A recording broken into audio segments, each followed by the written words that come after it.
कि a ball is thrown up with a certain velocity so that it reaches a height H.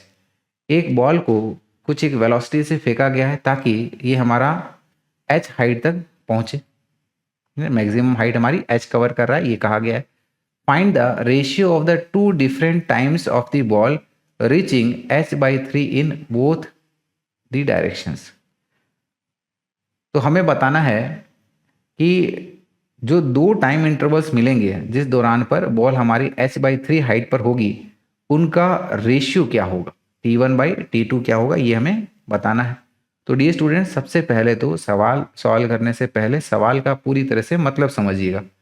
तो मतलब जो सवाल के हिसाब से हमारा बन रहा है वो ये है कि कोई ग्राउंड सरफेस से हमने जो है एक बॉल को ऊपर की तरफ फेंका है, और जब इसको ऊपर की तरफ फेंका है तो ये हाइट जैसे जैसे कवर करेगी वैसे वैसे इसकी स्पीड घटती जाएगी।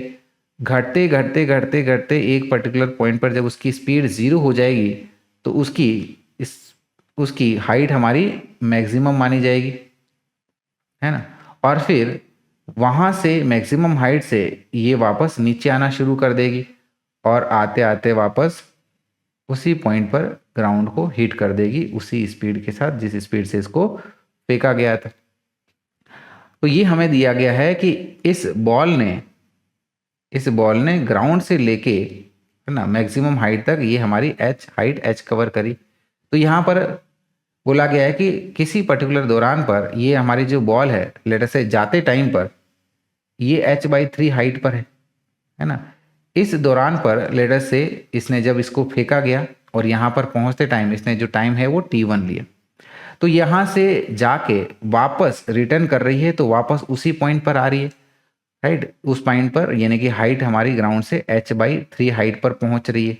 तो इसने, ठीक है ना, इसने यहाँ से लेके यहाँ तक पहुँचने में लेट अस से कि टोटल T2 टाइम लिया है, और ये जो दोनों पॉइंट्स है वो हमारा सेम हाइट पर है, कितनी हाइट पर है, h/3। तो हमें सवाल ये कह रहा है कि T1/T2 क्या होगा, ये आप बताइए ज़रा। तो बता देंगे, क्या दिक्कत है, लेकिन बताएंगे कैसे, बताएंगे, बिल्कुल बताएंगे, है ना।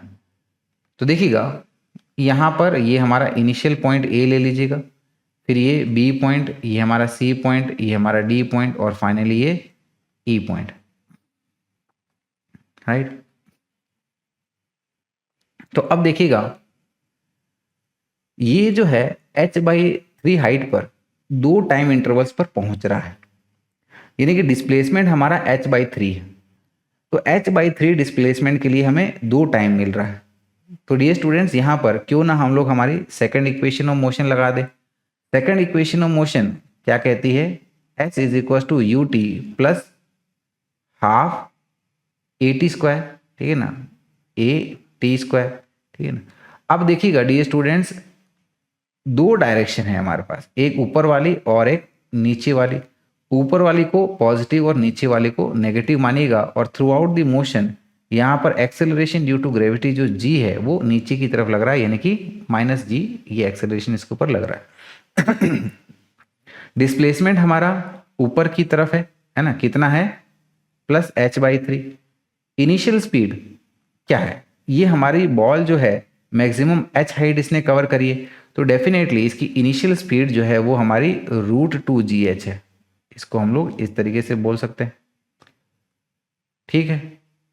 और यहाँ पर जो ये टाइम इसने लिया है, ठीक है ना, h/3 हाइट कवर करने के लिए, लेट अस से एक बार हम लोग इसको t टाइम बोल लेते हैं। ऑब्वियसली इस t की दो वैल्यू है, एक हमारी T1 और दूसरी T2 है, वो भी अभी हमारी निकल के आएगी। तो a हमारा -g है, तो ये हो गया -1/2g T स्क्वायर, इस तरीके से। अब यहाँ पर इन दोनों टर्म्स का आप एलसीएम ले लो, ठीक है ना। तो डिनोमिनेटर में हमारा 2 आएगा, ये 2 हमारा फिर h के साथ मल्टीप्लाई कर दो, यानी कि ये हो जाएगा 2h/3 is equal to 2 into √2gh into t minus g T square. पूरी इक्वेशन को एक तरफ लिखिएगा। पूरी इक्वेशन को एक तरफ लिखने के लिए 2h/3 को हम लोग राइट की तरफ भेज देते हैं। तो ये जो हमारी इक्वेशन है, ठीक है ना, या फिर देखिएगा ये t² हमें पॉजिटिव चाहिए, तो ये दोनों टर्म्स को आप लेफ्ट की तरफ ले लो, ये ज़्यादा बेहतर रहेगा। तो इन दोनों टर्म को हम लोग लेफ्ट की तरफ लेते हैं, तो ये -gt² जो है लेफ्ट की तरफ लेने पे ये हमारा +gt² हो जाएगा, और ये -2√2gh इंटू t हो जाएगा, plus 2h/3 is equal to ये 0 है। अब देखिएगा dear students, look here very very carefully. तो देखिएगा ये जो इक्वेशन है वो टाइम की हाईएस्ट पावर कितनी है, 2 है, यानी कि ये इक्वेशन एक प्रकार से हमारी टाइम के फॉर्म में क्वाड्रेटिक इक्वेशन। तो यानी कि इसको हम लोग हमारी स्टैंडर्ड क्वाड्रेटिक इक्वेशन के साथ कंपेयर कर सकते हैं, that is ax² + bx + c is equal to 0। तो यहाँ पर a की वैल्यू हमारी g है, b की वैल्यू हमारी -2√2gh है, और c की वैल्यू हमारी 2h/3 है।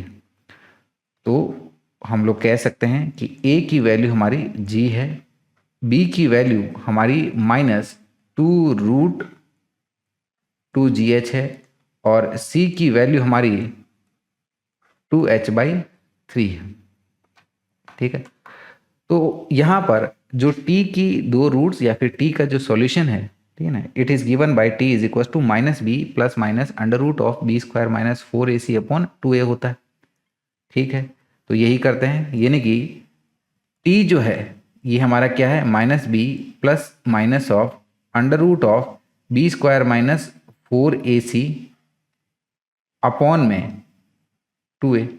तो यहाँ पर एक बार हम लोग माइनस और दूसरे बार उसको प्लस लेंगे, तो ये हमारी t की दोनों वैल्यूज आएगी। लोअर वैल्यू t1 कैसे आएगी, अगर हम लोग ये माइनस रखें, और अपर वैल्यू टाइम की t2, ठीक है ना, ये हमारी t1 यहाँ पर, ये हमारी t2, t1 हमारा कम रहेगा और t2 वाली वापस रिटर्न होके आ रही है तो ज़्यादा रहेगा। तो t2 में क्या होगा, t2 में यही जो वैल्यू है हमारी, इसमें ये बीच में आपका पॉजिटिव हो जाएगा।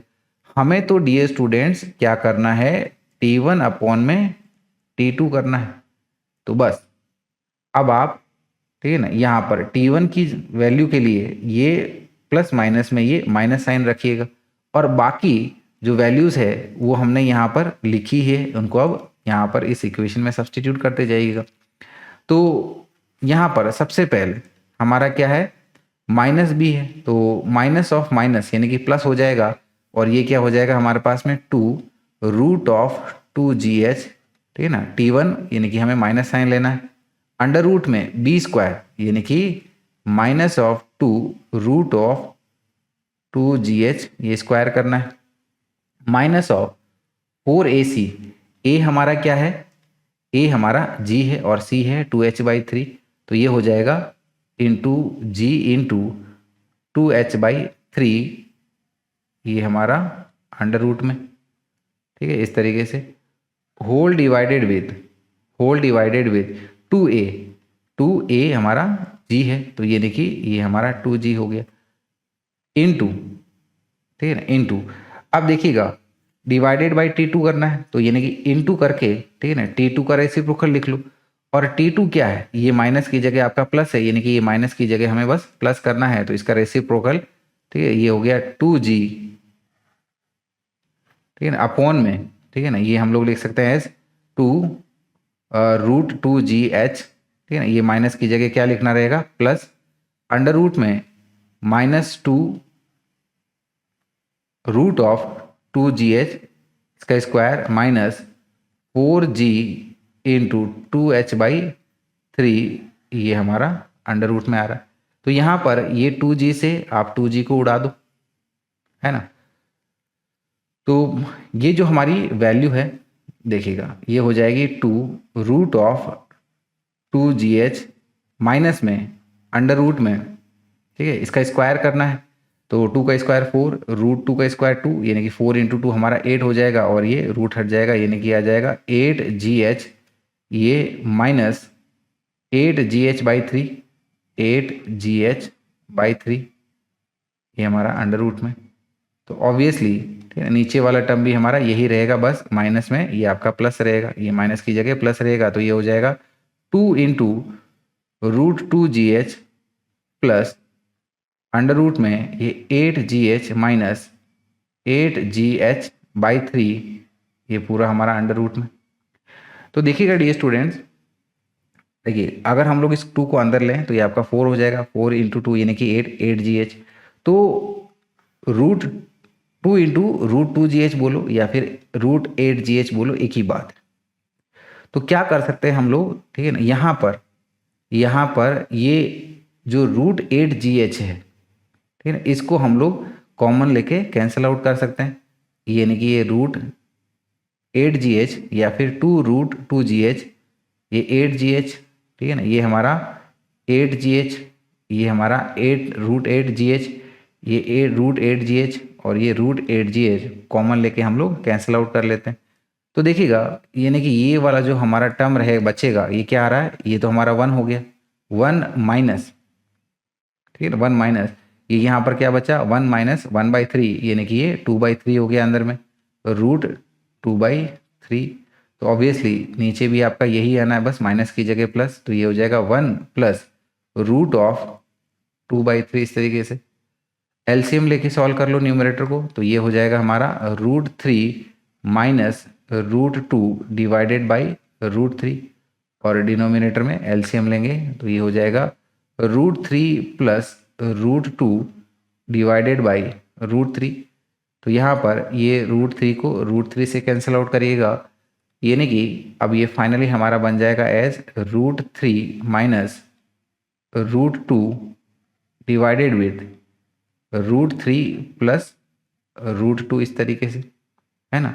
तो ये हमें हमारे ऑप्शन में खोजना है ना, √3 माइनस √2 डिवाइडेड बाई √3 प्लस 2, यानी कि ये हमारा ऑप्शन सी जो है इसको जस्टिफाई कर रहा है और यही हमारा इसके लिए आंसर हो जाएगा, राइट।